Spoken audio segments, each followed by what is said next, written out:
أعوذ بالله من الشيطان الرجيم. بسم الله الرحمن الرحيم.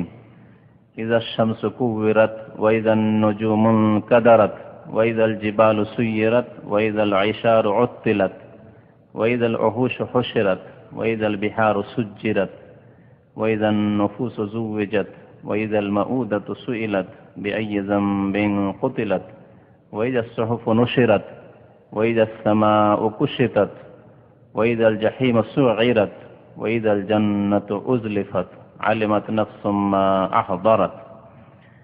মহান আল্লাহর সমস্ত প্রশংসা, দরুদ ও সালাম নাযিল হোক প্রিয় নবী মুহাম্মদ সাল্লাল্লাহু আলাইহি ওয়াসাল্লামের উপর। আল্লাহুম্মা সাল্লি আলাইহি আল্লাহুম্মা বারিক আলাইহি। আজকে তাফসীর করা হবে সূরা আত-তাকবীরের বা সূরা ইযা শামসু কুওয়িরাতের। এই সূরার প্রথম আয়াতে একটি শব্দ রয়েছে যা হচ্ছে কুওয়িরাত। এই কুওয়িরাতের মাসদার হচ্ছে উৎস, যা থেকে এই শব্দটি উৎপত্তি, তা হচ্ছে তাকবীর। তাকবীর মানে আলোহীন করে দেওয়া, দীপ্তিহীন করে দেওয়া, আলো শেষ করে দেওয়া। তো এই শব্দটি থেকেই নামকরণ হয়েছে এই সূরায় তাকবীর। এই সূরা নবী করিম সাল্লাল্লাহু আলাইহি সাল্লামের মক্কি জীবনে নাযিল হয়েছে।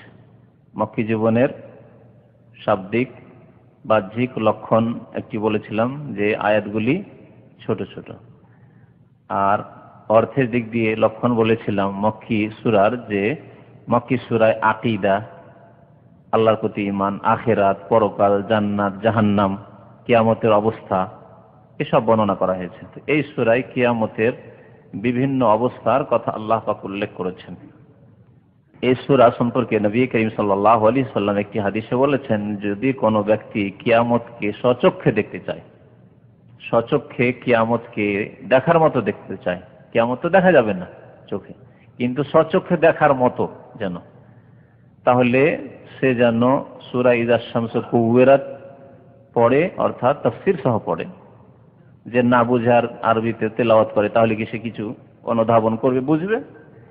ইযা শামসু কুওয়িরাত পড়ে এবং ইযা সামাউন ফাতারাত পড়ে। এই দুটি সূরায় কিয়ামতের নকশা তুলে ধরা হয়েছে, কিয়ামতের ভয়াবহতা, কিয়ামতের বিভিন্ন দৃশ্য, ভয়ঙ্কর দৃশ্যের কথা উল্লেখ করা হয়েছে। যেদিন সারা পৃথিবীর সব কিছুই ধ্বংস হয়ে যাবে, বিশাল আকাশ ধ্বংস হয়ে যাবে, এত বড় বড় পর্বতমালা সব ধ্বংস হয়ে যাবে, জমিন ধ্বংস হয়ে যাবে, সূর্য ধ্বংস হয়ে যাবে, চন্দ্র তারকারাজি সব খসে পড়বে, সব ধ্বংস হয়ে যাবে। এই বিশাল সমুদ্র, মহাসমুদ্র, নদী নালা কিছুই থাকবে না। আল্লাহ পাক রব্বুল আলামিন এসব দৃশ্য তুলে ধরেছেন সূরা ইনফিতারে, ইযা সামাউন ফাতারাতে এবং ইযা শামসু কুওয়িরাতে। ইযা সামাউন ফাতারাত সূরা ইনফিতারে তাফসীর গত সপ্তাহে হয়েছে। তো এই সূরায় আল্লাহ পাক 12টি কিয়ামতের বিভিন্ন দৃশ্যের কথা উল্লেখ করেছেন। প্রথম 12টি দৃশ্য দেখবেন একের পর এক ইজা ইজা ইজা বলে আল্লাহ উল্লেখ করেছেন। ইজা শামসু কুওয়িরাত এই বলে শেষ আল্লাহ পাক উল্লেখ করেছেন ওয়াইজাল জান্নাতু উজলিফাত। এই পর্যন্ত 12টি দৃশ্যকে তুলে ধরা হয়েছে মানুষের সামনে। আল্লাহ পাক ইরশাদ করেছেন প্রথম আয়াতে ইজা শামসু কুওয়িরাত। ইজা মানে যখন, শামস মানে সূর্য, আর কুওয়িরাত মানে আলো বিহীন করে দেওয়া। যখন, সহজ ভাষায় বললে, যখন সূর্যকে আলোবিহীন করে দেওয়া হবে, সূর্যের আলোকে আল্লাহ পাক রব্বুল আলামিন ছিনিয়ে নেবেন। এই সূর্য সারা বিশ্বকে আলোকিত করছে, তাপ দিচ্ছে, মানুষ তাপ অনুভব করেছে। এই সূর্যের তাপ না থাকলে মানুষ ঠান্ডায় শীতে মরে যেত। তাহলে সূর্যের কত প্রয়োজনীয়তা আলোর জন্য এবং তাপ নেওয়ার জন্য। কোনো মানুষকে 10টা বছর যদি সূর্য ছাড়া কোনো ঘরের মধ্যে বন্ধ রেখে দেন, তাহলে তারপরে বাইরে বের করে আর বাঁচবে না, শেষ। ইযা শামসু কুওয়িরাত, সূর্যকে আলোহীন করে দেওয়া হবে, দীপ্তিহীন করে দেওয়া হবে। এই সূর্যকে তাহলে কি করা হবে? আলোহীন হয়ে সূর্য ধ্বংস হয়ে যাবে। সূর্য ধ্বংস হওয়ার পরে কি হবে? যেহেতু অসংখ্য মানুষ সূর্যের পূজা করেছে, মজুস অগ্নি পূজকরা সূর্যের পূজা করেছে, সুতরাং এই সূর্য হচ্ছে আসলে আগুনের পিণ্ড, বিশাল আগুন আর আগুন সূর্য। এর সূর্যকে জাহান্নামের আগুনের সাথে মিশিয়ে দেওয়া হবে, নিক্ষিপ্ত করে দেওয়া হবে। আলোহীন করে দিয়ে আল্লাহ পাক রব্বুল আলামিন সূর্যকে ধ্বংস করে জাহান্নামে নিক্ষেপ করে দেবেন, জাহান্নামে নিক্ষেপ করে দেবেন। এর দলিল কোরআনে কারীমে রয়েছে, ইন্নাকুম ওয়া মা তা'বুদুনা মিন দুনিল্লাহি হাসাবু জাহান্নাম, নিশ্চয় তোমরা, হে কাফের মুশরিক মুনাফিক বেদিন জাহান্নামী যারা পাপিষ্ঠ, তোমরা ওয়া মা তা'বুদুনা এবং তোমরা আল্লাহকে বাদ দিয়ে যাদের তোমরা পূজা পাঠ করতে, দেবী দেবতা, মূর্তি প্রতিমা এবং পাপিষ্ঠ যারা ভণ্ড, যারা নিজের পূজা করিয়েছে, নিজের পূজার কবর মাজার পূজার তালিম শিক্ষা দিয়ে গেছে, তারাও এতে শামিল। কিন্তু যারা শিক্ষা দিয়ে যায়নি তারা ব্যতিক্রম। শিক্ষা দিয়ে যায়নি, তারা সৎ লোক ছিলেন, ইন্তেকাল করেছেন যখন তারা, তখন তাদের কবর বানিয়ে তাদের আর কোনো কিছু করার নেই, বলার ক্ষমতা নেই, তখন তাদের পূজা শুরু হয়েছে। অথচ তারা এই শিরক কুফরি শিক্ষা দেননি, তারাকে আল্লাহ মুক্ত করবেন। বাকি যারা শিরকি শিক্ষা দিয়ে মরেছে এবং তাদের কবরগুলি পাকা হয়েছে এবং তাদের পূজা হচ্ছে, সেজদা হচ্ছে, আল্লাহকে বাদ দিয়ে তাদের কাছে দোয়া করা হচ্ছে, তাদের কাছে সন্তান চাওয়া হচ্ছে, তাদের কাছে রোগের আরোগ্য তলব করা হচ্ছে, তাদেরকে আল্লাহ হাসাব ও জাহান্নাম, জাহান্নামের ইন্ধন বানাবেন। ওয়াকুদ মানেও ইন্ধন, জ্বালানি, আর হাসাব মানেও হচ্ছে জাহান্নামের ইন্ধন। ইন্নাকুম ওয়া মা তা'বুদুনা, নিশ্চয় তোমরা এবং তোমরা যেসবের পূজা পাঠ করতে, যেসবের পূজা পাঠ বিশ্বে হয়েছে, হচ্ছে, তার একটি হচ্ছে সূর্য পূজা। অগ্নি পূজকদের, সূর্য পূজকদের সূর্য পূজা, এমনকি হিন্দুদের মধ্যে সূর্য পূজা রয়েছে। হাসাব জাহান্নাম, তোমরা এবং তোমরা যেসবের পূজা পাঠ করতে তা হবে জাহান্নামের ইন্ধন, জাহান্নামে আল্লাহ নিক্ষেপ করে দেবেন। ইন্নাকুম ওয়া মা তা'বুদুনা মিন দুনি হাসাবু আনতুম লাহা ওয়ারিদুন, এবং হে কাফের মুশরিক বিদিন পাপিষ্ঠ, তোমরা এই জাহান্নামে অবশ্যই নামবে, জাহান্নামে একদিন নিক্ষিপ্ত হবে তোমরা। লাউ কানা হাউলাই আলিহাতান মা ওয়ারাদুহা, তারপর আল্লাহ বলেন এগুলি যদি উপাস্য হতো, সূর্য যদি উপাস্য হতো, তাহলে তার ক্ষমতা থাকতো, আলোহীন হতো না, ধ্বংস হতো না, তাকে জাহান্নামে নিক্ষেপ করা হতো না। তোমার পীর যার পূজা করেছে সে যদি আলেহা হতো, সে যদি উপাস্য হতো, উপাসনার হক রাখতো, তাহলে তাদেরকে জাহান্নামে নিক্ষেপ করতো না আল্লাহ পাক রব্বুল আলামিন, বা করার ক্ষমতা হইতো না, তারাও এলাহ হয়ে দাঁড়িয়ে যেত যে আমিও এলাহ। লাউ কানা হাউলাই আলিহাতাম মা ওয়ারাদুহা কুল্লুন ফিহা খালিদুন, এই সমস্ত চিরকাল জাহান্নামে অবস্থান করবে তোমাদের সাথে, হে কাফের মুশরিক। এই আয়াত যখন নাযিল হলো তখন অনেকের মনে প্রশ্ন জাগলো, আল্লাহ, খ্রিস্টানরা ঈসা আলাইহিস সালামের পূজা শুরু করেছে, মারিয়াম আলাইহিস সালামের পূজা শুরু করেছে, এরকম অনেক আল্লাহর নেক বান্দা, সৎ নূহ আলাইহিস সালামের জামানায় সব সৎ লোক ছিল, ওয়াদ, ইয়াউস, ইয়াউক, ইয়াগুস, নাসর, সব সৎ লোক ছিল, এগুলি যেমন বুখারী শরীফের riwayate রয়েছে। তো এরা তো আল্লাহর নেক বান্দা ছিল, তো এই আয়াতের আলোকে এদেরকেও জাহান্নামে নিক্ষেপ করা হবে। এই যখন প্রশ্ন, সংশয় জেগে উঠলো যে কেমন কথা হইলো, আব্দুল কাদের জিলানী রাহমাতুল্লাহি আলাইহি যদি এই শিক্ষা না দিয়ে থাকেন, আর আল্লাহর কাছে আশা করি যে তিনি ভ্রান্ত শিরকি শিক্ষা দেননি, তাহলে এই আয়াতের আলোকে তিনিও কি জাহান্নামের ইন্ধন হবেন? কবর পূজারী অনেকে এসে মদিনায় এসে বলছে মাদাদ ইয়া রাসূলুল্লাহ, তাহলে কি রাসূলুল্লাহ সাল্লাল্লাহু আলাইহি ওয়াসাল্লাম নাউযুবিল্লাহ তাই হবেন? কখনো না। এই যে সংশয় মনে জেগে উঠলো, সৎ লোকেরা যারা মরে গেছে কিন্তু তাদের পূজা হচ্ছে, তাদের কবর পূজা হচ্ছে, তাদের কি হবে? তাহলে এই আয়াতের বাহ্যিক অর্থ যে তারাও জাহান্নামের ইন্ধন হবে। তখন আল্লাহ পাক নাযিল করলেন তারপরের আয়াত, ইন্নাল্লাযীনা সাবাকাত মিন্নাল হুসনা, নিশ্চয় আমার পক্ষ থেকে যাদের জন্য জান্নাতের কথা আগেই বলে দেওয়া হয়েছে, যে এরা জান্নাতি সৎ লোকেরা, এরা ইমানদার, সৎকর্মশীল, এরা শিরকের শিক্ষা দেয়নি, এরা মানুষকে বিভ্রান্ত করেনি। সাবাকাত লাহুম মিন্নাল হুসনা উলাইকা আনহা মুবাদুন, এদেরকে জাহান্নাম থেকে দূরে রাখা হবে, এদেরকে জাহান্নাম থেকে দূরে রাখা, যদিও তাদের পূজা হয়েছে। তাহলে কেউ যদি মুহাম্মদ রাসূলুল্লাহর কবরকে সিজদা করে দেয়, কেউ যদি গারে হেরাতে, হেরা পাহাড়ের গুহায়, আরসুর পাহাড়ের গুহায় গিয়ে সিজদা করে, মাওলাদুর রাসূলে গিয়ে আল্লাহ নবীর জন্মের জায়গায় সিজদা করে, কেউ যদি আব্দুল কাদের জিলানীর কবরে সিজদা করে, কেউ যদি খাজা মানিক চিশতির সিজদা করে, ঈসা আলাইহিস সালামের পূজা খ্রিস্টানরা করেছে, মারিয়ামের পূজা খ্রিস্টানরা করেছে, অথচ ঈসা আলাইহিস সালাম মারিয়াম সম্পর্কে অকাট্য প্রমাণ আমাদের কাছে রয়েছে যে তারা আল্লাহর নেক বান্দা। ঈসা আলাইহিস সালাম নবী, মারিয়াম আলাইহিস সালাম আল্লাহর নবীর মা, এবং তিনি মুমিনা।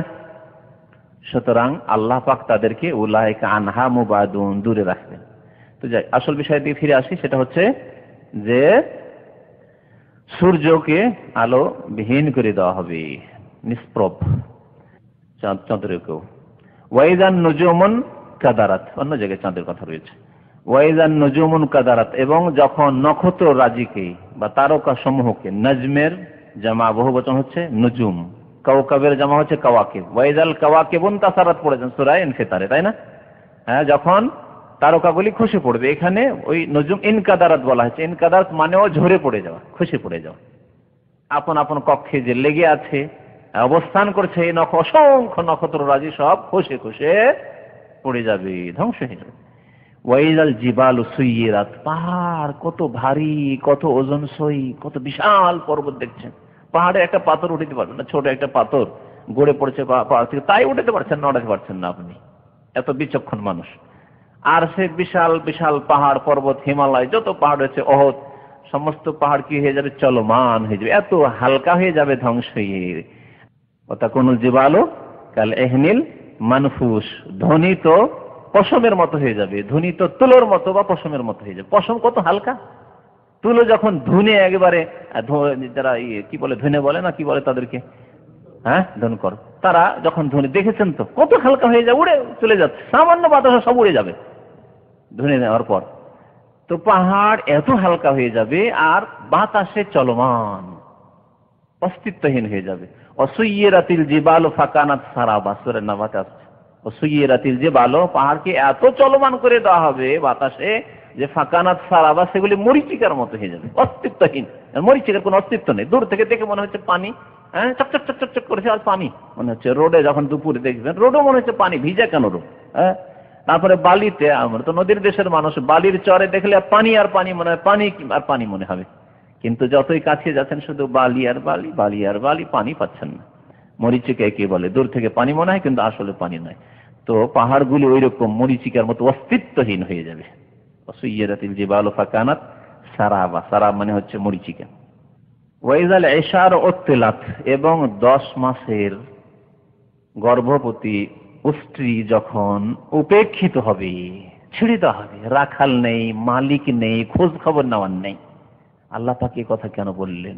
এই জন্যই যে আরবদের মধ্যে সবচাইতে মূল্যবান সম্পদ তখন ছিল উট ও স্ত্রী, হ্যাঁ। আর স্ত্রীর মধ্যে, উটনির মধ্যে গর্ভবতী উটনি বেশি দামি, কারণ কিছুদিন পরে বাচ্চা হবে। তারপরে যদি 10 মাসের গর্ভবতী, হ্যাঁ, স্ত্রী হয়, তাহলে এই 2-4 দিনের মধ্যে এই বাচ্চা দিবে। আর বাচ্চা দিলে তার অনেক মূল্য, বাচ্চার মূল্য, তার মূল্য, দুধ দিবে। একটা পরিবার, কয়েকটা পরিবার হয়তো লালিত পালিত হবে, তাদের খরচ খরচা বেরিয়ে আসবে, এত আশা আকাঙ্ক্ষা। সেই সময় কি 10 মাসের গর্ভবতী স্ত্রীকে কেউ উপেক্ষা করে, ছেড়ে দেয়? ছেড়ে দিবে? ঘুরে বেড়াচ্ছে কোথায়, খোঁজ খবরই নেই আমার স্ত্রী, কেউ ছাড়ে না। কিন্তু ভয়াবহ অবস্থা, মানুষ নাফসি নাফসি, ত্রাহি ত্রাহি, হাই হাই কি হবে আমার, হাই হাই কি হবে, কোনো খোঁজ খবর রাখবে না। যে সম্পর্কে সূরা আবাসে আল্লাহ বলেছেন, ইয়াউমা ইয়াফিরুল মারউ মিন আখিহি ওয়া উম্মিহি ওয়া আবিহি ওয়া সাহিবাতিহি ওয়া বানিহি, মানুষ পালাবে। ইয়াউমা ইয়াফিরুল মারউ মিন আখিহি, নিজের ভাইকে দেখলে ভাইয়ের পরিচয় দেবে না, ভাইয়ের খোঁজ খবর যে রাখতে পারবে না। ইয়াফিরুল মারউ মিন আখিহি ওয়া উম্মিহি, মাকে দেখে পালাবে, কেউ মাকে দেখে পালায়? বাপকে দেখে পালাবে। মিন আখিহি ওয়া আবিহি ওয়া উম্মিহি ওয়া আবিহি ওয়া সাহিবাতিহি, নিজের স্ত্রীকে দেখে পালাবে। ওয়া বানিহি, ছেলে মেয়েকে দেখে পালাবে। ছেলে মেয়েকে দেখলে দৌড় দিয়ে জড়িয়ে ধরে, বিদেশ থেকে যাবেন তখন দৌড় দিয়ে জড়িয়ে ধরবে। তা হবে না, কিয়ামত যদি চলে আসে তাদেরকে দেখে পালাইতে শুরু করবেন, যে কি মুসিবতে ফেলে, নিজের নিয়ে পেরেশান আছে। সাহিবাতি হবানি লিকুল্লি ইমরিইম মিনহুম ইয়াওমাইযিন শাআনুন ইউগনি, প্রত্যেক ব্যক্তি সেই দিন নিজেকে নিয়ে ব্যস্ত থাকবে, ইউগনি যাতে সে ব্যস্ত থাকবে, হাই হাই হাই কি হবে আমার, আমার খোঁজ খবর রাখেনি কি হবে। সৎকর্মশীল নেক মানুষ, নামাজি মানুষ, দিনদার মানুষ, তাও নিজেকে নিয়ে পেরেশান থাকবে। প্রত্যেক মানুষের কথা এখানে বলা হয়েছে। সেই দিন 10 মাসের মূল্যবান, 10 মাসের গর্ভবতী স্ত্রীকেও মানুষ ভুলে যাবে, খোঁজ খবর রাখবে না। দুনিয়ার ধন সম্পদ কোথায় থাকলো, কোথায় এত টাকা পয়সা থাকলো, কোথায় আমি সোনা জমা রেখেছি, চাঁদি রেখেছি, ডলার রেখেছি, রিয়াল রেখেছি, সব ভুলে যাবে। ওয়াইজাল উহুশ হুশিরাত, এবং বন্য পশুকে যখন একত্রিত করা হবে, আল্লাহ পাক রব্বুল আলামিন কিয়ামত যখন হবে তখন বন্য পশুকে একত্রিত করবেন। যেগুলি গৃহপালিত পশু আছে সেগুলি তো আছেই, কিন্তু বন্য পশু যেগুলি, হিংস্র পশু, সেগুলিকে আল্লাহ পাক একত্রিত করবেন হাশরের মাঠে। কি জন্য? আল্লাহ পাক রব্বুল আলামিন যে সবচেয়ে বেশি ন্যায় বিচারকারী, এই জন্য তিনি ন্যায় বিচার করবেন। এমন কি বন্য পশুদের মাঝেও আল্লাহ পাক ন্যায় বিচার কায়েম করবেন। নবী করিম সাল্লাল্লাহু আলাইহি ওয়াসাল্লামের একটি হাদিসের তাফসীর আছে যে অবশ্যই অবশ্যই কিয়ামতের দিনে বিচার দিবসে একে অপরের থেকে পরিশোধ নেবে, কিসাস নেবে, বদলা নেবে। দুনিয়াতে যে যেরকম জুলুম করেছে ওই জালেম থেকে মজলুম যার উপর জুলুম হয়েছে সে বদলা নেবে। কাউকে মেরেছে, আঘাত করেছে, সে মারের বদলা নেবে। জুলুম অত্যাচার করেছে তার বদলা নেবে। প্রত্যেক ব্যক্তি যার উপরে জুলুম হয়েছে সেই ব্যক্তি যে জুলুম করেছে তার কাছে বদল। এমনকি শিংবিহীন বকরি, খাসি, বকরা, পাঠা, পাঠি, শিংওয়ালা বকরি, শিংওয়ালা বকরা, পাঠা, পাঠি, খাসি শিং দিয়ে হোড়া দিয়েছে, মেরেছে দুনিয়াতে। কিয়ামতের দিনে আল্লাহ পাক রব্বুল আলামিন শিং করে দেবেন ওই সব বকরা, বকরির, খাসির, পাঠা, পাঠির যেসবের শিং ছিল না দুনিয়াতে, আর শিংয়ের হোড়া খেয়েছি আর সে মারতে পারেনি। আল্লাহ পাক রব্বুল আলামিন তখন প্রতিশোধ নেবে, কিসাস হবে। দুনিয়াতে যে মার খেয়েছে এখন দেবে, মার হোড়া দিবে। এইভাবে কিসাস হবে প্রত্যেকটি পশুর মধ্যে। এই জন্য আল্লাহ পাক রব্বুল আলামিন বন্য পশুদেরকেও একত্রিত করবেন। তাই আল্লাহ বলছেন এখানে ওয়াইদাল ওহুশ হোসেরাত, যখন অর্থাৎ কিয়ামতের দিনের একটি দৃশ্য হচ্ছে যে সমস্ত বন্য পশুকেও পর্যন্ত সমবেত করানো হবে, একত্রিত করা হবে। ওয়াইদাল বিহার সুজ্জিরাত, বিহার বাহারের জমা। এর আগে সূরা ইনফিতারে পড়েছেন ওয়াইদাল বিহারও ফুজ্জিরাত, উত্তাল করে তোলা হবে, ভরে উঠবে, উথাল পাথাল অবস্থা, সারা পৃথিবী পানি পানি হয়ে যাবে। আর এই ওয়াইদাল বিহারও সুজ্জিরাতের অর্থ কেউ কেউ ওই অর্থই করেছেন, মানে উদ্বেলিত অর্থ করেছে। কিন্তু আরেকটি অর্থ এখানে করা হয়েছে, সুজ্জেরা মানে হচ্ছে আগুন লাগিয়ে দেওয়া। সুজ্জেরা মানে হচ্ছে আগুন লাগিয়ে দেওয়া। আল্লাহ পাক রব্বুল আলামিন সূরা তুরে কসম করেছেন ওয়াল বাহরি মাসজুর ওয়াত তুর ওয়া কিতাবিম মাসতুর ফি রাক্কিম মানসুর ওয়াল বাইতিল মামুর ওয়াস সাকফিল মারফু ওয়াল বাহরিল মাসজুর। আমি আল্লাহ শপথ করছি আল বাহরুল মাসজুরের, এমন সমুদ্র যাতে আগুন লেগে যায়, আগুন জ্বালিয়ে দেওয়া হবে, সমস্ত পানি আগুনে পরিণত হবে। তো এই তাফসীর কারগণ করেছেন। তাহলে এই তাফসীর করলে অর্থ কি করতে হয়? তাহলে শুধু উত্তাল করে তোলা হবে, তাফসীর হবে না।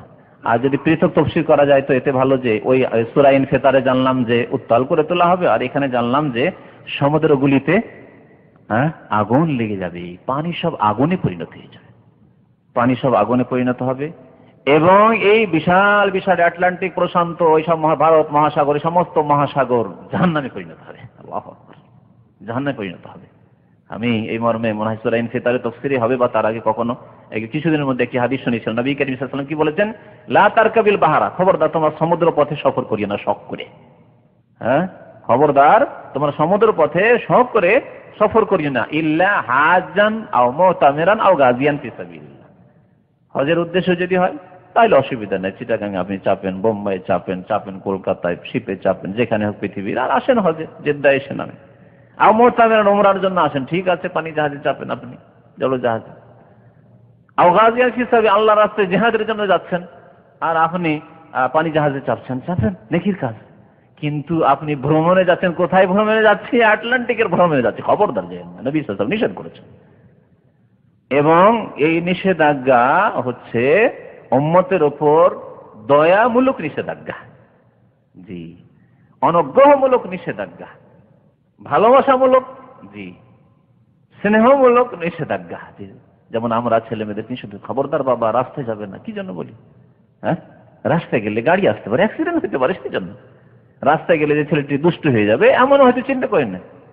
খবরদার তুমি ওই দোকানে যাবে না, দোকানে কিছু লাগবে বলবে, আমি এনে দেবো। কেন?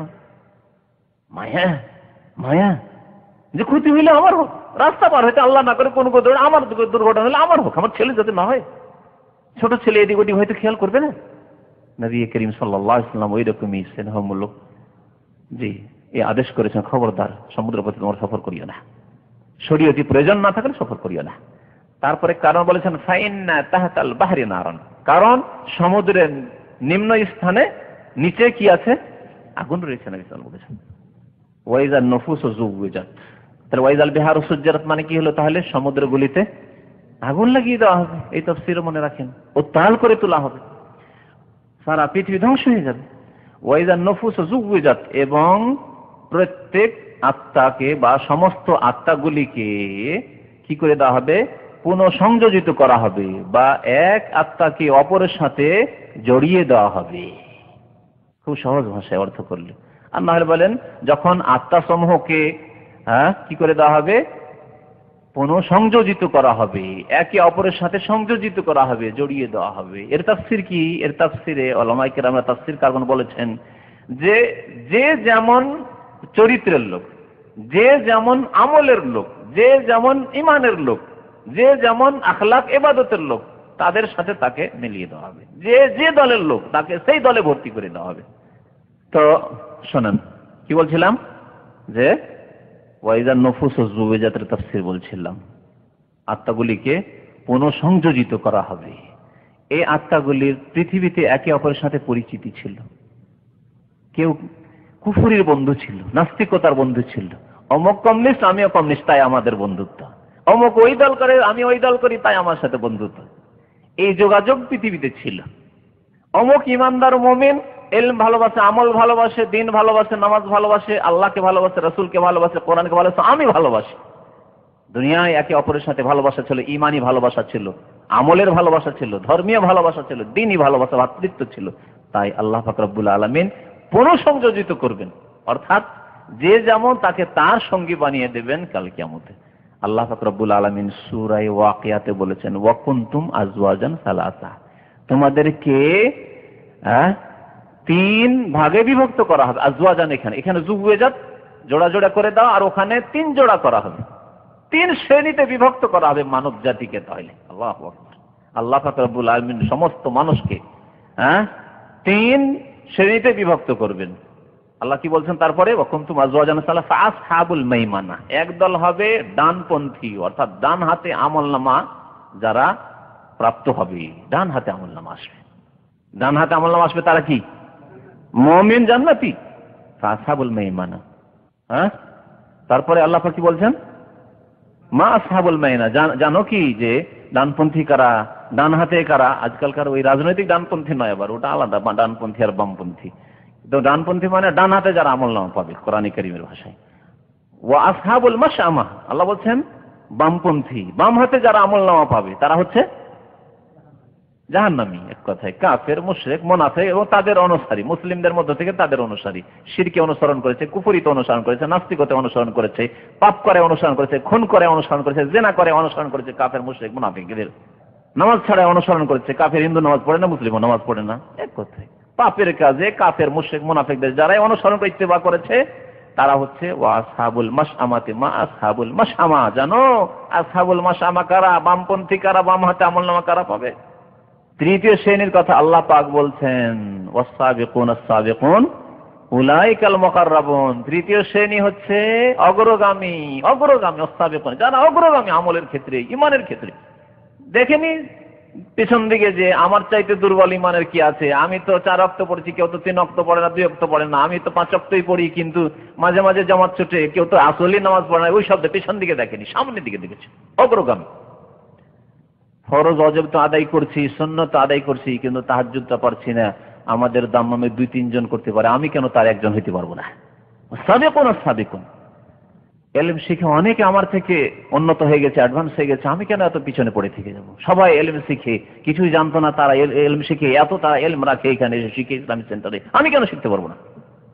সবাই দোয়া করলে কবুল হয়ে যায়, আমি কোন গুনাহগার পাপী হয়ে আছে, আমার কেন দোয়া কবুল হয় না? আমি এরকম সৎ হবো, পদে পদে আমি খেয়াল রাখবো যে কোনো হারাম খাচ্ছে নাকি, আমার দ্বারা কোনো শিরক হচ্ছে নাকি, আমার দ্বারা কোনো বিদআত হচ্ছে নাকি, আমার দ্বারা কোনো পাপ হয়ে যাচ্ছে তাই আমার দোয়া কবুল হতে বাধা হয়ে যাচ্ছে নাকি। এ হচ্ছে আস-সাবিকুন আস-সাবিকুন, অগ্রগামী হওয়া, কম্পিটিশন, প্রতিযোগিতা। তৃতীয় শ্রেণীর লোক হবে প্রতিযোগিতাকারী, ইমানের ক্ষেত্রে, আমলের ক্ষেত্রে প্রতিযোগিতা করবে, আগে বাড়ার চেষ্টা করবে। উলাইকাল মুকাররাবুন, আল্লাহ বলছেন আল্লাহর সবচাইতে নিকটবর্তী বান্দা তো এরাই। এই 3 ভাগে আল্লাহ পাক সমস্ত মানুষকে ভাগ করবেন, সমস্ত মানুষকে আল্লাহ পাক ভাগ করে দিবেন। তাহলে 2 ভাগ লোক জান্নাতে যাবে, তার মধ্যে যদিও তাদের সংখ্যা কম হবে, জাহান্নামীদের সংখ্যা বেশি হবে। আর আসহাবুল মাশআমাদের সংখ্যাই এই 2 দলের চাইতে বেশি হবে, জাহান্নামীদের সংখ্যা। আল্লাহ পাক জাহান্নামকে তাদের দিয়ে, জিন এবং মানুষ যারা পাপিষ্ঠ গুনাহগার তাদেরকে দিয়ে ভর্তি করবেন। তাই আল্লাহ এই আয়াতে এই কথা উল্লেখ করেছেন, ওয়াইজান নুফুসু জুওয়াজাত, যখন আত্মাসমূহকে কি করা হবে, পুনঃসংযোজিত করা হবে, বা এক আত্মাকে অপরের সাথে মিলিয়ে দেওয়া হবে, জড়িয়ে দেওয়া হবে, জোড়া জোড়া বানিয়ে দেওয়া হবে।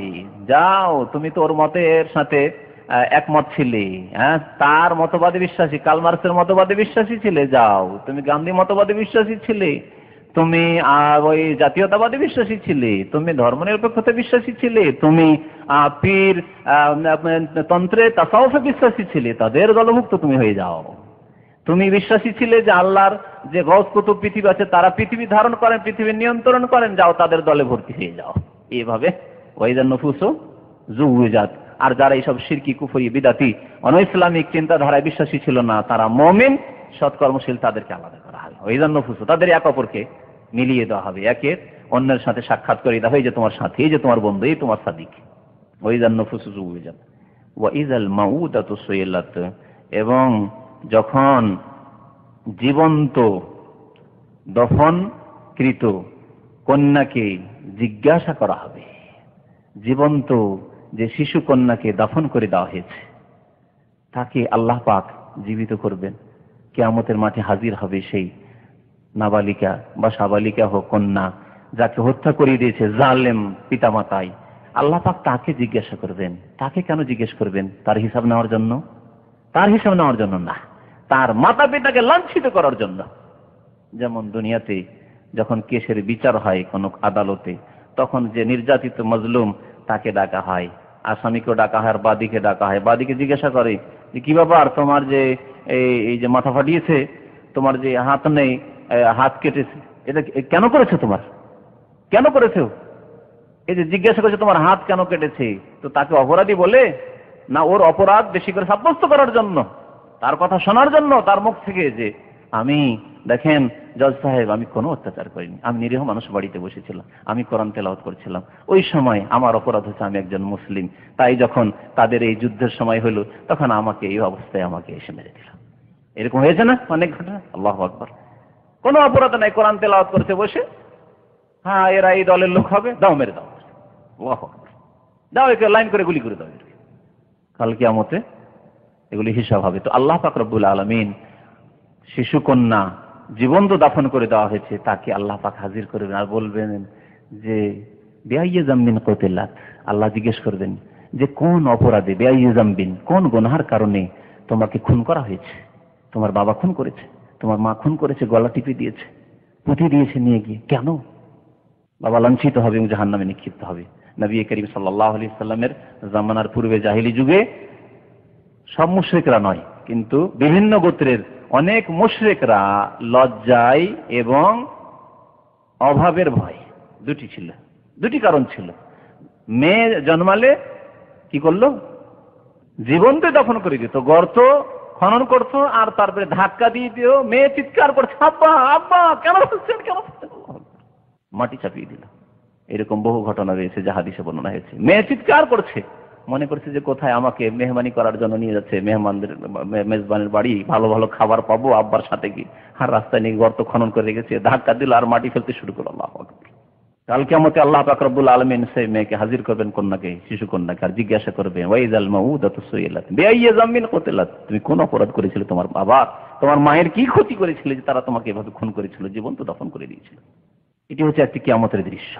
আল্লাহ পাক শাস্তি দেবেন ওই জালেমদেরকে যারা এইভাবে মেয়েদেরকে খুন করেছে। তারা দুটি কথা বললাম, কি কারণে? অভাবের কারণে। আল্লাহ পাক তাই বলছেন ওয়ালা তাকতুলু আওলাদাকুম মিন ইমলাক। অন্য আয়াতে বলছে খাশিয়াতা ইমলাক, হয়তো অভাব আছে সেই জন্য, অথবা অভাবের আশা, এখন অভাব নেই কিন্তু অভাব হয়ে যেতে পারে। মেয়ে জন্মালে মেয়ে কি করবে, আমার মেয়েকে বিয়ে দিতে এত টাকা খরচ হবে, অ্যাবর্শন করে দাও, পেটে এসছে আল্ট্রাসাউন্ডে জানতো, আজকাল এইরকম শুরু করেছে। ওই যুগ ফিরে এসেছে, ওই জাহিলি যুগের লোক এখন ফিরে এসছে মুসলিম সমাজে। এই পাপিষ্ঠ গুনাহগাররা দেখলো আমার স্ত্রী গর্ভবতী ঠিক আর 4 মাসের হয়েছে, আর ডাক্তারে বললো আল্ট্রাসাউন্ড করে যে না এতে মেয়ে আছে, তখন অ্যাবর্শন করে দিল জবরদস্তি করে। স্ত্রী চাই না, আর স্ত্রী চাইলেও হারাম। স্ত্রী যদি চায় তাহলে দুইজনেই গুনাহগার এবং দুইজনেই খুনি হবে এবং আল্লাহর আসামির কাঠগড়ায় সেই দিন কিয়ামতের মাঠে হাজির হবে দুইজনে। আর যদি স্ত্রী নারাজ থাকে তাহলে সে তো অবশ্যই সে হয়তো আল্লাহর কাছে বেঁচে যাবে, কিন্তু তাকে অভিযোগ করতে হবে, লুকিয়ে রেখে দেবে এই দোষ অন্যায়কে, লুকিয়ে রেখে আমার স্বামী করলো, কি করব আমি, না কখনো না। এইরকম স্বামী থেকে বিচ্ছিন্ন হয়ে যাবে এবং সরকারের কাছে গিয়ে এই কেস পেশ করবে, আর যদি পেশ করবে যে আমার স্বামী এই জুলম অত্যাচার আমার উপর, আর গজব খুব কাছে। এইরকম যেসব মুসলিমরা খেতে দিতে পারবো না, এই জন্য তাদের খরচ খরচা বহন করতে পারবো না, এই মেয়ে নিয়ে কি হবে, আল্লাহ পাক রব্বুল আলামিনের গজব তাদের জন্য প্রতীক্ষায় রয়েছে। আর একটি কারণ ছিল লজ্জা। কি বলবে লোকে, অমুকের বাড়ি মেয়ে হয়েছে, লজ্জার ব্যাপার। জাহেল মূর্খ লোকেরা লজ্জা মনে করতে যে মেয়ে হয়েছে, মেয়ে বড় হবে, তখন বিবাহ দিতে হবে, আবার বলবে শ্বশুর, কাউকে আবার জামাই বানাইতে হবে, মেয়েটা উঠিয়ে দিতে হবে, নিজে মানুষ করলাম আর অন্যকে দিতে হবে, লজ্জার ব্যাপার। এই জন্য মেরেই ফেলে দাও, জীবনকে দাফন করে দাও। আল্লাহ পাক রব্বুল আলামিন বলছেন ওই কাফেরদের কথা, ওয়াইদা বুশশির আহাদুহুম বিল উনসা, কোন মানুষ বিদেশে আছে আর তার স্ত্রী পেটে বাচ্চা ছিল, মেয়ে হয়েছে, তখন সুসংবাদ কেউ শোনাইল গিয়ে সফরে, এবার আস্তে আস্তে গ্রামের মাথায় দেখা, জানেন আপনার মেয়ে হয়েছে ঘরে, শোনালে জাল্লা ওয়াজহুহু মুসওয়াদ্দা, তাদের মুখমণ্ডল কালো হয়ে যেত, লজ্জায় তাদের মুখ কালো হয়ে যেত।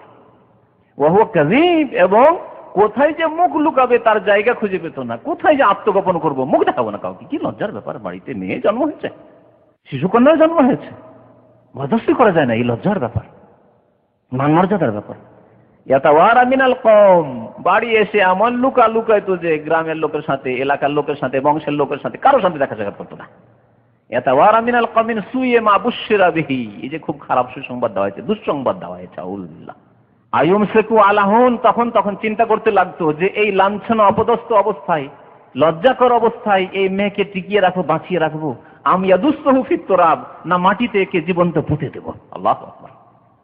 এই ছিল কাফেরদের অবস্থা, যা নতুন আকারে আজকাল এক শ্রেণীর কাফেররা এবং অনেক ফাসিক পাপিষ্ট কাফেরদের অনুসারী মুসলিমরা পেট থেকে বাচ্চাকে আবর্ষণ করা শুরু করেছে, যেটা একটি বড় কাবিরা গুনাহ এবং খুনের গুনাহ, যার জন্য আল্লাহ 5টি শাস্তির কথা কোরআনে কারীমে উল্লেখ করেছেন। ওয়াইজা সুহুফ নুশিরাত, এবং যখন আমলনামা গুলিকে, কর্মলিপি যাতে আমলনামা লেখা আছে, উন্মোচিত করা হবে বা খুলে দেওয়া হবে, উন্মুক্ত করা, খুলে দেওয়া হবে, সামনে খোলা হয়ে গেছে, দেখতে পাচ্ছেন, হ্যাঁ, তারিখ আছে, সময় লেখা আছে। আজকাল যদি সুপার মার্কেটে যান, যেখানে টাইম টেবিল পুরো চলে আসছে, কি সামান কিনেছেন, কত মূল্য, কোন সময়, কত মিনিট, কত সেকেন্ড, সব চলে আসছে দুনিয়াতে।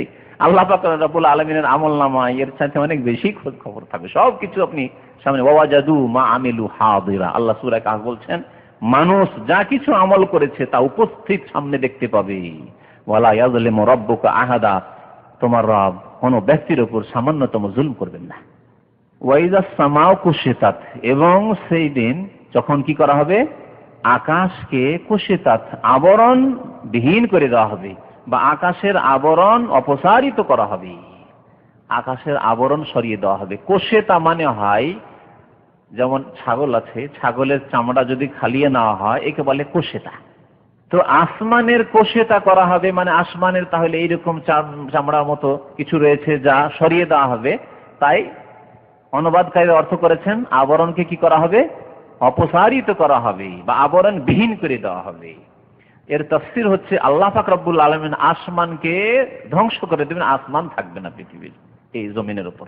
আল্লাহ পাক যে নতুন জমিন সৃষ্টি করবে, ইয়াউমা তুবাদদালুল আরদু গায়রাল আরদ, এই পৃথিবী ধ্বংস হয়ে গিয়ে আল্লাহ পাক নতুন জমিন তৈরি করবেন, যেখানে কোনো উঁচা নিচা থাকবে না, পাহাড় পর্বত থাকবে না, নদী নালা থাকবে না, খালবিল থাকবে না, কিছুই থাকবে না।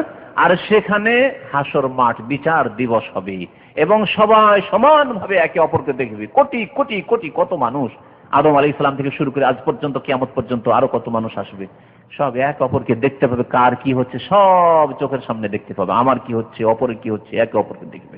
লাঞ্ছিত হবে লাঞ্ছিত যারা হওয়ার, আর যারা সম্মানিত হওয়ার নেক মানুষ তারা সম্মানিত হবে। দেখো অমুক ব্যক্তি আমার গ্রামেরই মানুষের কত সম্মানিত হইল, আর আমরা কি লাঞ্ছিত অপদস্থ, হাই রে হাই। তখন এই যে হাসরের মাঠের জমিন, তার উপরে আসমান থাকবে না, তার উপরে আল্লাহ পাক রব্বুল আলামিনের আরশ থাকবে, শুধু আরশ থাকবে। যে আরশের কথা আল্লাহ পাক বলেছেন সূরা হাক্কাতে, ওয়া ইয়াহমিলু আরশা রাব্বিকা ইয়াওমাইযিন সামানিয়া, ইয়াওমাইযিন সেই দিন, অর্থাৎ কিয়ামতের দিনে আল্লাহ পাক রব্বুল আলামিনের আরশ, তোমার রবের আরশকে উঠিয়ে রাখবেন ইয়াওমাইযিন সামানিয়া, 8 জন ফেরেশতা, 8 জন মালায়েকা। তখন মানুষের উপরে শুধু কি থাকবে, আরশ থাকবে। এই জন্য নবী করিম সাল্লাল্লাহু আলাইহি ওয়াসাল্লামের হাদিস আছে আল্লাহ পাক আরশের ছায়া দেবেন, একটি হাদিস আছে ইয়াউমা লা যিল্লা ইল্লা যিল্লাহ, আল্লাহর এই ছায়া ছাড়া আর কোনো ছায়া থাকবে না, কারণ নেই কোনো গাছপালা, নেই কোনো ছায়ার বস্তু, ঘর বাড়ি বিল্ডিং নেই, আকাশ উপরে। আল্লাহ পাক রব্বুল আলামিনের শুধু আরশ রয়েছে। তো ওয়াইজাস সামা কুশিতাত, কিয়ামতের একটি দৃশ্য হচ্ছে যে আসমানকে আবরণবিহীন করে দেওয়া হবে, বা আসমানের আবরণ সরিয়ে দেওয়া। এই যে আসমানের আবরণ দেখছেন মাথার উপর, এই আবরণ সরিয়ে দেওয়া হবে, আল্লাহর আরশ উপরে থাকবে। ওয়াইজাল জাহিম সুইরাত, এবং যখন জাহান্নামকে উদ্দীপিত করা হবে, প্রজ্বলিত করা হবে। সুইরাত মানে জ্বালানো, প্রজ্বলিত করা হবে। জাহান্নামকে জ্বালানো হবে কাদের জন্য? জাহান্নামীদের জন্য, কাফের মুশরিক মুনাফিক তাদের অনুসারী পাপিষ্ঠ মুসলিমদের জন্য। ওয়াইজাল, সাথে সাথে ওয়াইজাল জান্নাতু উজলিফাত, এবং যখন জান্নাতকে নেক লোকদের, মুমিন বান্দাদের নিকটবর্তী করা হবে। দূরে নয় যে হাঁটতে হাঁটতে অবস্থা খারাপ হয়ে যাবে, জান্নাতের দরজা পৌঁছিতে পৌঁছিতে পেরেশানির শেষ থাকবে না। না, উজলিফাত এই কুরবাত, নিকটবর্তী করে দেওয়া হবে। আল্লাহু আকবার। ওয়াইজাল জান্নাত উজলিফাত, জান্নাতকে অত্যন্ত নিকটবর্তী করে দেওয়া হবে। আল্লাহ পাক কয়টি কথা বললেন দেখেছেন? ইজাশ শামসু কুওয়িরাত, ওয়াইজান নুজুমুন কাদারাত, ওয়াইজাল জিবালু সুয়্যিরাত, ওয়াইজাল ইশারু উত্তিলাত, ওয়াইজাল উহুশু হুশিরাত, ওয়াইজাল বিহারু সুজ্জিরাত, ওয়াইজান নুফুসু যুওয়িজাত, ওয়াইজাল মাউদাতু সুইলাত। তারপরে ওয়াইজাস সুহুফু নুসবিত আইয়া যামিন কুতিলাত, ওয়াইজাস সুহুফু নুশিরাত, ওয়াইজাস সামাউ কুশিতাত, ওয়াইজাল জাহিমু সুইরাত, ওয়াইজাল জান্নাতু উজলিফাত। 12টি দৃশ্য তুলে ধরেছেন কিয়ামতের, পৃথিবী ধ্বংস হয়ে যাওয়ার আল্লাহ পাক রব্বুল আলামিন এই সূরায়। তাই তো নবী সাল্লাল্লাহু আলাইহি ওয়াসাল্লাম বলেছেন, কেউ যদি সচক্ষে কিয়ামত দেখার মতো দেখতে চায় তাহলে যেন সূরা তাকবীর ইজা শামসু কুওয়িরাত পড়ে বেশি বেশি, তার তাফসীর পড়ে, আর ইজা সামাউন ফাতারাতের তাফসীর পড়ে। আচ্ছা, এতক্ষণ তো শুধু বলা হলো যখন এই হবে, যখন এই হবে, যখন এই হবে, শুধু কিয়ামতের অবস্থায় বর্ণনা করা হলো। তখন কি হবে এ কথা বয়ান করা হয়নি। অর্থাৎ শর্ত বলা হয়েছে আরবি গ্রামারে, জাযা বলা হয়নি, জবাব বলা হয়নি। যেমন আপনি বলছেন যখন এরকম হবে, যখন এরকম হবে, যখন এরকম হবে, তখন প্রশ্নকারী বলতো কি হবে, বলো কি হবে? যখন আমার এত টাকা হয়ে যাবে, যখন আমার এত টাকা হয়ে যাবে, যখন আমার এত দিন হয়ে যাবে, তখন প্রশ্ন, তখন কি করবেন আপনি বলেন না, ঠিক না? এটার নাম হচ্ছে জবাব, আরবিতে হচ্ছে এটার নাম হচ্ছে জবাব বা জাযা। আর প্রথমটি হচ্ছে শর্ত, যখন যখন, এগুলো হচ্ছে শর্ত। তো ইজা হারফে শর্ত, ইজা ইজা দিয়ে আল্লাহ বয়ান করেছেন। জবাব বলছেন এক কথায়, আলিমাত নাফসুম মা আহদারাত, প্রত্যেক ব্যক্তি তখন অবগত হবে, জানতে পারবে যে সে কি নিয়ে উপস্থিত হয়েছে, কি হাজির করেছেন। আল্লাহু আকবার। আপনি কি হাজির করেছেন? নামাজ হাজির করেছেন, তাওহীদ হাজির করেছেন, না শিরক কবর মাজার পূজা নিয়ে হাজির হয়েছেন, ব্যক্তি পূজা নিয়ে হাজির হয়েছেন, অন্ধত্ব অন্ধ অনুকরণ নিয়ে হাজির হয়েছেন, সুন্নাহ নিয়ে হাজির হয়েছেন, না বিদআত নিয়ে হাজির হয়েছেন, সিয়াম রমজান মাসের রোজা নিয়ে হাজির হয়েছেন, না পাপ নিয়ে হাজির হয়েছেন, নেকি নিয়ে হাজির হয়েছেন, না বদি নিয়ে হাজির হয়েছেন, গুনাহ নিয়ে হাজির হয়েছেন।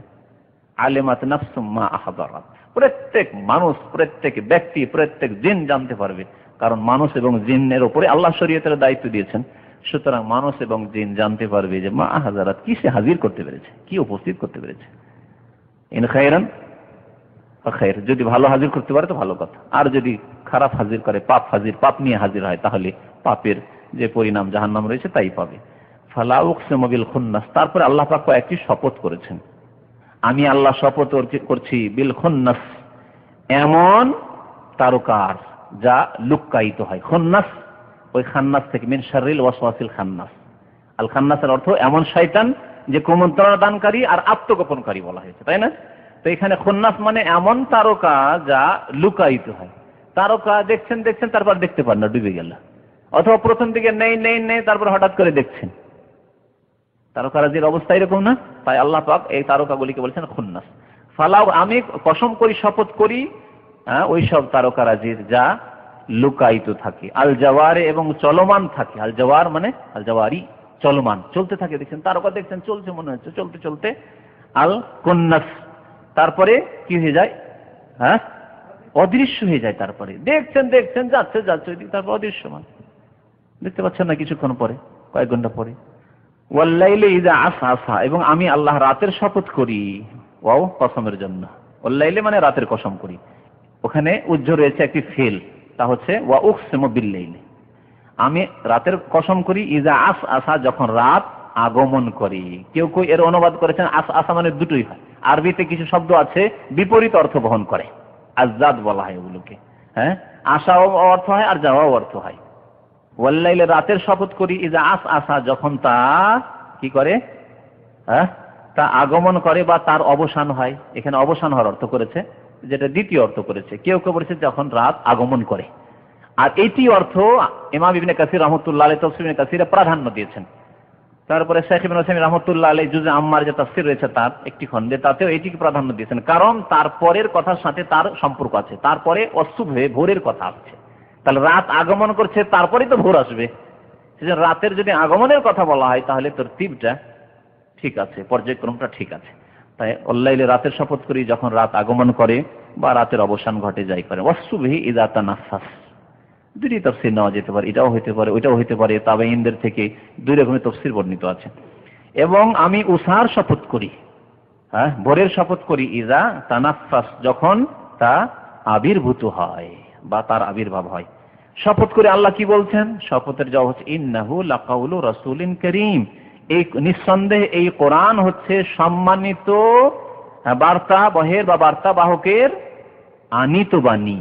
এখানে আনিত উজ্জ আছে, তার নিজের বাণী নয়। কোরআনে কারীম কার বাণী?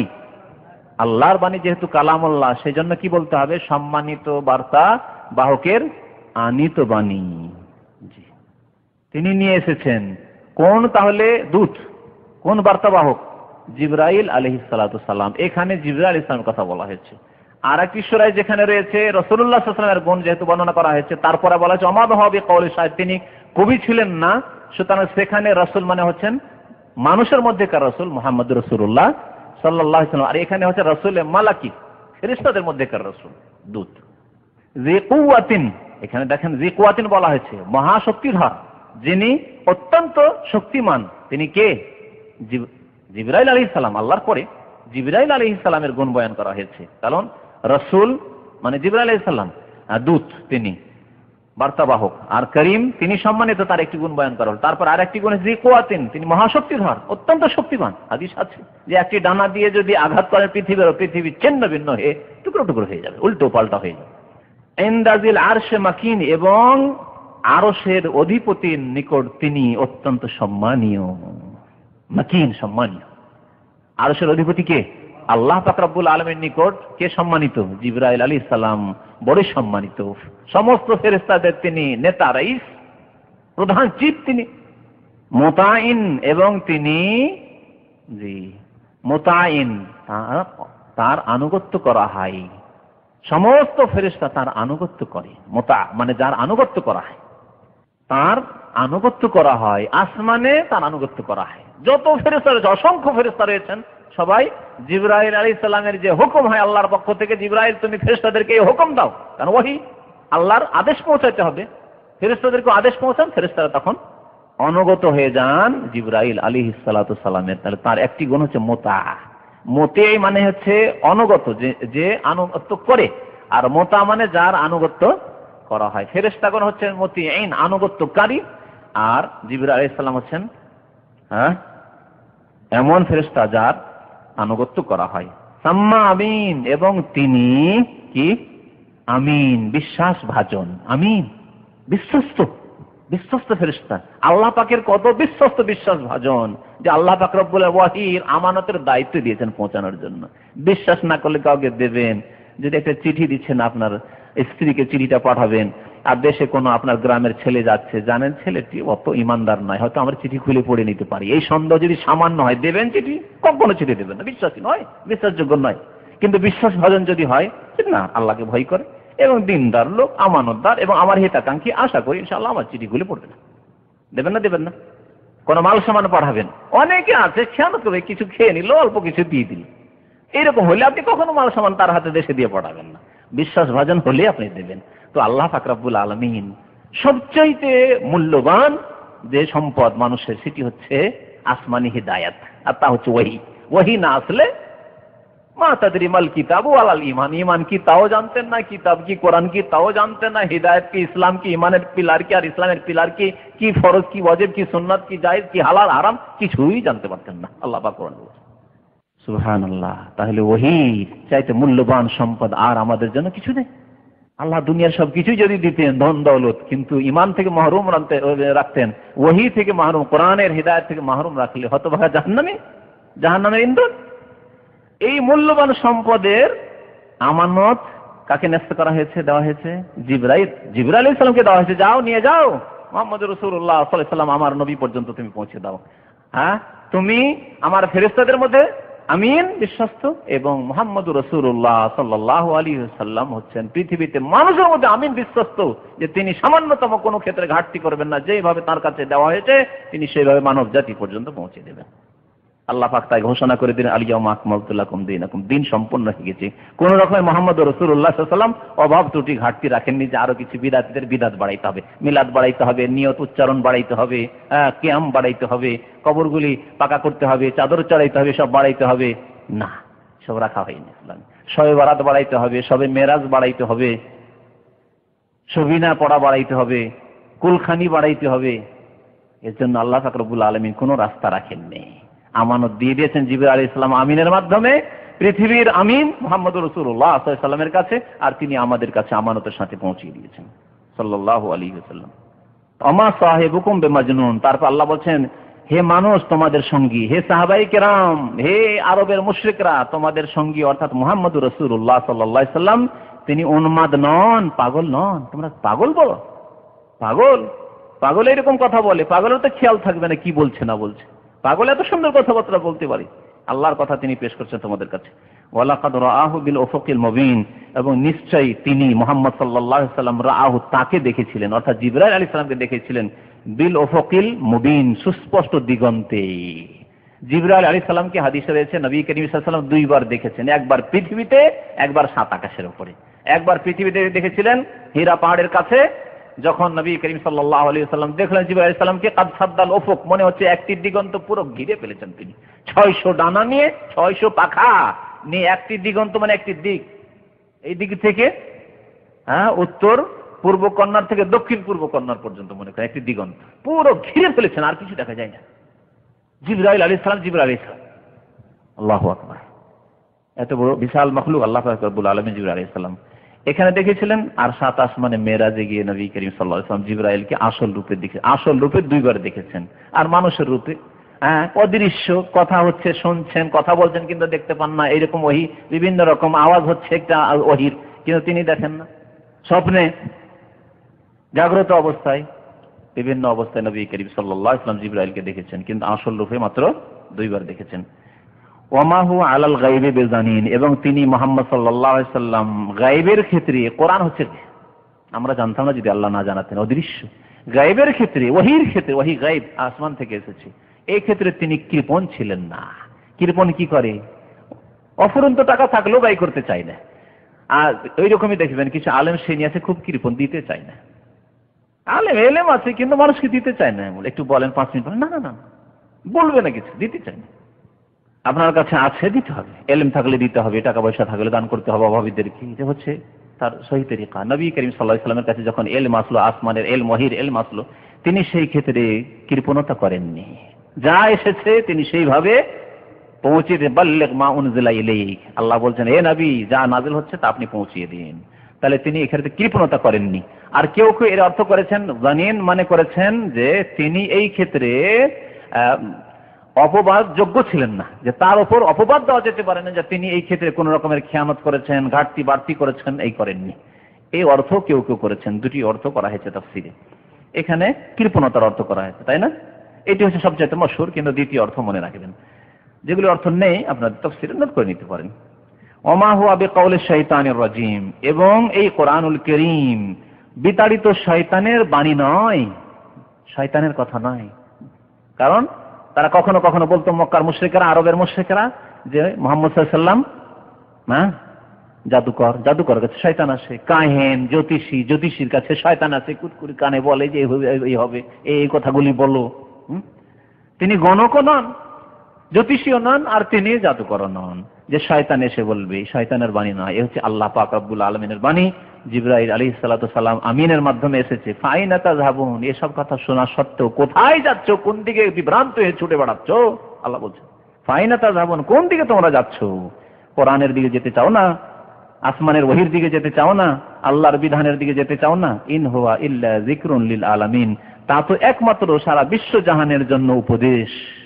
এই কোরআন হচ্ছে সারা বিশ্ব জাহানের জন্য উপদেশ। এখানে বিশ্ব জাহান বলতে মানুষ এবং জিন, কারণ মানুষ এবং জিনের জন্য আল্লাহ পাক আল কোরআন নাযিল করেছেন। সুতরাং আলামিন মানে এখানে বিশেষ আলামিন, দুটি মাখলুক, মানব কুল এবং জিনকুল, এদের জন্য কোরআনে কারীম হচ্ছে উপদেশ স্বরূপ। তাতে থেকে যারা উপদেশ নেবে তারা মুমিন জিন, মুমিন মানুষ, আর যারা উপদেশ গ্রহণ করবে না, নেবে না, গাফিলতিতে থাকবে, তারা এ থেকে বঞ্চিত থাকবে, এর বরকত থেকে বঞ্চিত থাকবে। লিমান শাআ মিনকুম আন ইস্তাকিম, তোমাদের মধ্যে যারা চাইবে সোজা থাকার, সরল পথে থাকার, তাদের জন্য এতে উপদেশ রয়েছে। তাহলে ওই উপদেশ থেকে উপকৃত কি হবে?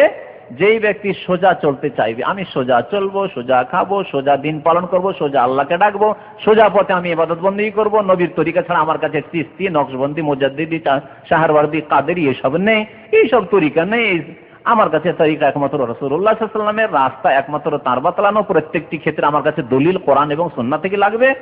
এই পথে যেই ব্যক্তি চলবে তার জন্য কোরআনে উপদেশ রয়েছে। লিমান শাআ মিনকুম, তোমাদের মধ্য থেকে যেই ব্যক্তি চাইবে আইয়াস্তাকিম, সোজা সরল পথে চলার, তার জন্য উপদেশ রয়েছে।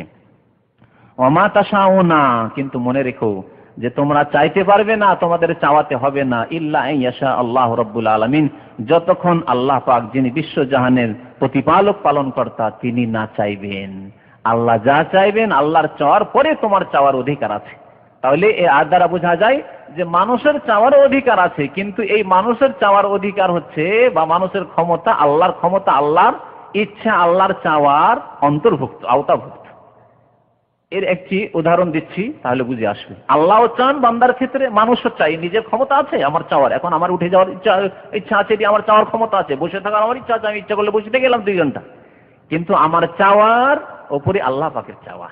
এমন পেটের অবস্থা খারাপ হলো, আর 1 মিনিট বসে থাকতে পারলাম না, হতে পারে না? এমন ব্যথা শুরু হলো যে হাসপাতালে পৌঁছে, তো এটা কার চাওয়া? আমার চাওয়া, আল্লাহর চাওয়ার অন্তর্ভুক্ত আমার চাওয়া। এখন আমাকে হাসপাতালের কথা চাইতেই হলো, আর বাড়ির কথা আমি চাইতে পারলাম না, বাড়ির আশা আকাঙ্ক্ষা করতে পারলাম না, ঠিক না? তো অনেক সময় আমরা একটা কাজের ইচ্ছা করি, কিন্তু কাজটা পেরে উঠতে পারি না, হয়তো ক্ষমতায় পেলাম না, অথবা অলসতা হয়ে গেল, গাফিলতি হয়ে গেল। একটা সুযোগ ভালো চান্স পাচ্ছিলাম, যাবো যাচ্ছি করতে করতে ভ্যাকান্সি ছিল, চাকরিটা ছিল, আরেকজন নিয়ে নিয়েছে। তাহলে চাইছিলাম তো, কিন্তু চেয়েও কাজ হলো না, কারণ আল্লাহর চাওয়া তার উপরে ছিল, সেটা হয়নি আমার ক্ষেত্রে। আরেকজনের জন্য আল্লাহ পাক চেয়েছেন ওই চাকরি, হয় না? এই হচ্ছে আল্লাহর চাওয়া আর মানুষের চাওয়া। আর এর মানে এই না যে আমাদের এখতিয়ার না, আমাদের এখতিয়ার আছে, কিন্তু আমাদের এখতিয়ার, আমাদের চাওয়া হচ্ছে সীমিত। এই চাওয়া হচ্ছে আল্লাহ পাক রব্বুল আলামিনের মাশিয়াত, ইচ্ছার আওতাভুক্ত, অন্তর্ভুক্ত। সুতরাং আল্লাহর কাছে ভালো কল্যাণ কামনা করতে হবে, ভালোর তৌফিক চাইতে হবে, এবং তার জন্য প্রচেষ্টা প্রয়াস চালাতে হবে। আল্লাহ পাক এই আদেশ করেছেন। সুতরাং নামাজ পড়তে হবে, তারপরে আল্লাহর কাছে জান্নাত চাইতে। আমার চাওয়া আমি চাইবো, আমার কর্ম আমি করবো, তারপর আল্লাহ পাককে বলবো আল্লাহ তুমি জান্নাত আমার নসিব করি। নামাজ পড়বো না বলে আল্লাহ যেটা চাইবেন সেটা তো হবে না। এই কথাবার্তা আপনি জানলেন কেমন করে আল্লাহ কি চেয়েছেন আপনার ব্যাপারে? আপনি তো জানেন না যে আল্লাহ কি চেয়েছেন। সুতরাং আমাদেরকে ভালো চাইতে হবে, আল্লাহ আমাদের জন্য ভালোই চাইবেন ইনশাআল্লাহ তাআলা। আল্লাহ পাক যেন আমাদেরকে বোঝার তৌফিক দান করেন, ইলম শিখার তৌফিক দান করেন, এবং সহি ইলম মোতাবেক, কোরআন সুন্নাহ মোতাবেক আমল করার তৌফিক দান করেন।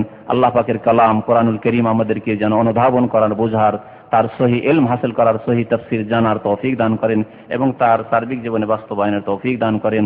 আমিন। সাল্লাল্লাহু আলা নবিয়িনা মুহাম্মদ ওয়া আলা আলিহি ওয়া সাহবিহি আজমাইন।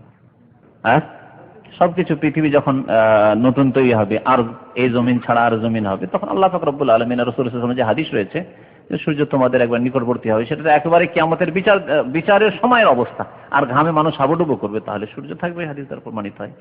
কিন্তু পৃথিবীর এই সূর্য, যে সূর্য দ্বারা আপনি আলো পাচ্ছেন, যে সূর্য দ্বারা আপনি তাপ পাচ্ছেন, যে সূর্য দ্বারা আপনি দুনিয়ার সব আপনার গাছপালা, পৃথিবীতে কোনো গাছপালা জন্মাতো না, কি কোনো কিছুই পেতেন না, রিজিক পেতেন না, ঘাস জন্মাতো না, হ্যাঁ, সৃষ্টি হইতো না। সুবহানাল্লাহ। তো এই সূর্য ধ্বংস হয়ে যাবে, যার কথা কোরআনে ঠিক আছে, ইযা শামসু কুবিরাত, দেখবে কিন্তু খেয়াল থাকবে না। দেখেন অনেক সময় মানুষ যখন বিব্রত অবস্থায় থাকে, আপনাকে দেখছি, আমার চাক্ষুষ প্রমাণ হচ্ছে দেশ থেকে এসছে, বাংলাদেশ থেকে ছুটি কাটিয়ে, আর ওই জামে মসজিদে 300 লোকের মধ্যে অনেকে সালাম মুসাফা করছে, তার মধ্যে ও নাকি করেছে। আমার এখন পর্যন্ত মনে হয় না যে সালাম করেছে। 3-4 দিন হয়ে যাচ্ছে, মনে মনে চিন্তা করলাম যে আইনুল হক কি ব্যাপার, আসলো দেশ থেকে সালাম করলো না, দেখলাম বক্তব্য সামনে শুনলো, দেশ থেকে আসলো সালাম করলো না, কেমন কথা। আব্দুল খালেক একদিন টেলিফোনে কথা হলো, আমি করলাম অথবা সেই করেছে, কথা হলো, কি ব্যাপার আইনুল হক আমার সাথে দেখা করলো না? বলছে না, আপনার সাথে সালাম মুসাফা করেছে। তো তাহলে দুনিয়াতে আমি এত ব্যস্ত না, পেরেশান না, শুধু মানুষের সাথে সালাম মুসাফা, কেমন আছেন, ভালো আছেন, কে মাসলা জিজ্ঞেস করছে, এদিক থেকে মাসলা জিজ্ঞেস করছে, কে এদিক থেকে আর কি কিছু করছে, কে এদিক থেকে হাল খাইরিয়ার খবর জিজ্ঞেস করছে। এই পেরেশানিতে যদি আমি ভুলে যাই যে এই লোক দেখা করলো না, তাহলে সেই দিন যখন নাসি হাই জান্নাতে যেতে পারবো, হিসাব দিতে পারবো, জবাব দিতে পারবো, না জাহান্নামে চলে যাবো, পুলসিরাত পার হতে পারবো, নবীর শাফাত পাবো, তখন কোনো খোঁজ খবর থাকবে না। এই কথাই তো বলেছেন নবী সাল্লাল্লাহু আলাইহি ওয়াসাল্লাম আয়েশাকে, যে আয়েশা তুমি এই ফিকির করছো যে লজ্জা স্থানে কেউ নজর দিবে, আল আমরু আসাদ্দু মিন আন ইয়ানজুরা বাযুহুম ইলা বায, এর চাইতে মামলা এত কঠিন থাকবে যে ভ্রুক্ষেপ হবে না কি অবস্থায় আছি না আছে, আর কে কি অবস্থায় আছে, আমি কোন অবস্থায় উলঙ্গ আছি এটাও খেয়াল হবে না। মানুষ যখন জীবন নিয়ে পালায়, যদি দেখে যে অস্ত্র নিয়ে চলে আসছে খুন করার জন্য আর পালাইছে, তখন লুঙ্গি খুলে পড়ে গেছে, খোঁজ খবর থাকবে নাকি? লুঙ্গির খোঁজ নাই যে কোনখানে খুলে পড়েছে বলতে পারবে না। দুনিয়াতে এরকম দৃশ্য হয়ে যায় অনেক সময়। এগুলি সব নফল ইবাদত, না পড়লে কোনো গুনাহ হবে না, কিন্তু না পড়লে হয়তো শয়তান বিরক্ত করতে পারে, পড়লে তো আপনার ফায়দা। তারপরে নেকি তো আছেই। ওয়ালাইকুম আসসালাম ওয়া রাহমাতুল্লাহ। আল্লাহ সহি সালামত রাখুন, আল্লাহ সুস্থ রাখুন ইনশাআল্লাহ, ফি আমানিল্লাহ। আলহামদুলিল্লাহ এই বয়সে আলহামদুলিল্লাহ এখানে সৌদি আরবে এসে যে সহি কথা বুঝতে শিখেছেন, আলহামদুলিল্লাহ খুব খুশির ব্যাপার এটা। কিন্তু কারণ এরকম হাড় মজবুত হয়ে যাওয়ার পর আমাদের দেশের লোক হেদায়েতই হতে চায় না, আলেমরা হেদায়েত হতে চায় না। এতদিন কি করলাম, এতদিন বুঝলাম না, ঘাস খেয়ে পড়েছি। এই আত্ম অহংকারী জাহান্নামে চলে যাচ্ছে, শিরক বিদআত করছে, কোরআন হাদিসের কথা বলছি যে এতদিন আমরা 60 বছর বয়স হয়ে গেল, সঠিক ইসলামই বুঝতে পারলাম না। এই আত্ম অহংকারের থেকে বরবাদ হয়ে গেল। কিন্তু আল্লাহ পাক রব্বুল আলামিন এরকম একটা মানুষকে হিদায়াত করেছে। সেই দিন কথা বলতে আমি আশ্চর্য, যে বাপরে মনে হচ্ছে যে কতদিনের ছাত্র এবং তাওহীদ আর সুন্নাতের কথা কত যে পড়েছে, আমি আশ্চর্য। না শুনলে আমার বিশ্বাসই হইতো না কেউ যদি এসে শোনাইতে এরকম। না না না, সাধারণ মানুষ আলহামদুলিল্লাহ। হেদায়েত আল্লাহর নিয়ামত, ইউতিহা মান ইয়াশা, যালিকা ফাদলুল্লাহ ইউতিহা মান ইয়াশা, যাকে ইচ্ছা আল্লাহ দিতে পারেন। আগে পরে কোরআনে কারিমে ওই তরতিব খেয়াল রাখা, পর্যায়ক্রম খেয়াল রাখা হয়নি। কিছু দৃশ্য এমন বয়ান করা হয়েছে যেটা হয়তো বিচার দিবসের হাসর মাঠে, আর কিছু দৃশ্য দেখানো হয়েছে বা তুলে ধরা হয়েছে যেগুলি হচ্ছে যখন সিংহায় ফুৎকারের সময়, হ্যাঁ, পৃথিবী ধ্বংস হচ্ছে ওই সময়, এখন মানুষ জীবন্ত আছে বা বেহুশ হচ্ছে ওই অবস্থায়। হ্যাঁ, না, ধারাবাহিকতা কোরআনে কারিমে নেই। কোরআনে কারিমে বিভিন্ন দৃশ্যগুলিকে তুলে ধরা হয়েছে। তখনকার যুগে যে অবস্থায় মানুষরা ছিল কোরআনে কারীম নাযিল হওয়ার সময়, তখনকার যুগে এই ধারাবাহিকতা বুঝে চলবে মানুষ, এরকম ছিল না মানুষের অবস্থা। এত শিক্ষাগত উন্নত ছিল না মানুষ। মানুষ যেভাবে বুঝে সেভাবে মানুষকে বোঝানো হয়েছে। যে কথাগুলি মোটা কথাগুলিতে বোঝা যায়। এই জন্য উট বুঝতেছেন, আল্লাহ পাক উটের কথা তুলে ধরেছেন। আফালা ইয়ানজুরুনা ইলা ইবিলি কাইফা খুলিকাত, উটকে কেমন করে দেখো, তো উটটা দেখলে তো আল্লাহকে চিনতে পারবে। এখনকার লোককে উট দেখে আল্লাহকে কি চিনবে না। এখনকার লোককে বলতে হয় যে মেডিকেল সায়েন্স পড়ো আর দেখো যে কতগুলি অঙ্গ প্রত্যঙ্গ আছে আর শিরা উপশিরা আছে, আর সেগুলি কত কিভাবে রক্তগুলি চলাচল হচ্ছে, আর রক্ত কিভাবে ফ্রেশ হচ্ছে, কিডনির কাজ কি, তোমার হার্টের কাজ কি, এগুলি। কিন্তু হার্টের কাজের কথা যদি তখন শোনানো হয়তো তখন কিছুই বুঝতো না। তখনকার লোকের আবু জাহল আবু লাহাব কিছুই বুঝতো না, ওমর রাদিয়াল্লাহু তাআলা কিছুই বুঝতো না তখন। ঠিক না? এই হচ্ছে কথা। সায়েন্সের যুগ ছিল না তখন। তখন যে যুগ ছিল সেইভাবে বোঝানো হয়েছে, আসমান দেখিয়ে, পাহাড় দেখিয়ে, এইসব দেখিয়ে বোঝানো হয়েছে। কখন পড়বেন এটা? আত্মায়াতের পরে, দরুদের পরে। হ্যাঁ হ্যাঁ, আছে, হাদিসে আছে, হাদিস আছে, জি জি, হাদিস আছে। বরং পড়বেন, পড়াই সুন্নত, পড়া সুন্নত। আমার দেশের মানুষরা দোয়ায়ে মাসুরা মানে আল্লাহুম্মা ইন্নী যালামতু নাফসি ছাড়া আর কিছু জানে না, তাদের পুঁজি হচ্ছে এটি। কিন্তু এর সাথে শুনে রাখেন,